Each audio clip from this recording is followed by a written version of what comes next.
En aquest tutorial veurem com podem fer que les animacions vagin soles, que no haguem de clicar.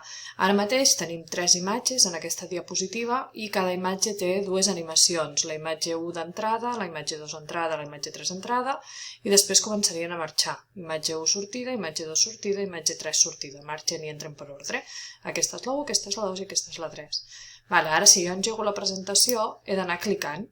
Clic, clic, clic, clic, marxa una, clic, marxa l'altra, clic, marxa l'altra i clic, s'acaba la presentació. Si jo el que vull és que no hagi d'anar fent clic, veieu que aquí hi ha com un ratolinet, hi ha la fletxa del ratolí, això vol dir que aquestes animacions estan posades perquè no siguin automàtiques, és a dir, perquè haguem de clicar. Una vegada les hem posat, si les volem modificar i que no siguin... Així és com es posen per defecte, no s'han de canviar, però si les volem modificar perquè no siguin així, ho teniu aquí sota, les opcions. De cada animació, veieu que canvien les coses quan és d'entrada, quan és de sortida o el que sigui, i llavors aquí tenim opcions de configuració. Per exemple, podem dir-li que cliqui en fer clic, que és com està, amb l'anterior o després de l'anterior. Quina diferència hi ha entre aquests dos? Amb l'anterior vol dir que entrarien totes 3 alhora. Per exemple, si jo vull que entrin les 3 aquestes alhora, amb el primer efecte és indiferent quin poseu, perquè el primer, com que no n'hi ha cap abans, entra directament. Però si volem que segueixin un ordre, aniríem ficant després. Veieu que ara ja ha canviat, em surt un rellotge en comptes d'un ratolí.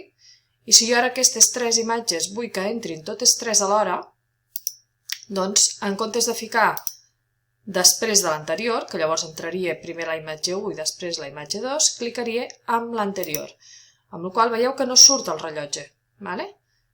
I en aquesta també li diria amb l'anterior. I veieu que no surt el rellotge. Què vol dir això? Que les 3 imatges entraran totes 3 alhora, però encara es quedaria parat amb la sortida. Llavors, què hem de fer aquí al darrere? Doncs dir-li que entri, ara en aquest cas li diríem després, perquè pari una mica, pari un moment, i aquestes podem fer-ho com vulgueu, si voleu que surtin d'una en una o que surtin totes 3 alhora. Si volem que surtin d'una en una, doncs ficaríem una, després l'altra i després l'altra. I així ens veieu que quan és després surt el rellotge perquè marca el temps i quan és així surt l'altre. Llavors aquí tenim la durada, això és quanta estona tardarà en entrar o en sortir, depèn del que sigui l'efecte. Doncs això ho podríem canviar, si volem que tardin una mica més, que vagin més lentes, doncs ho ficaríem més lent. I el retard seria amb quin retard ha de començar la següent, si ha de començar amb més retard o amb menys o què.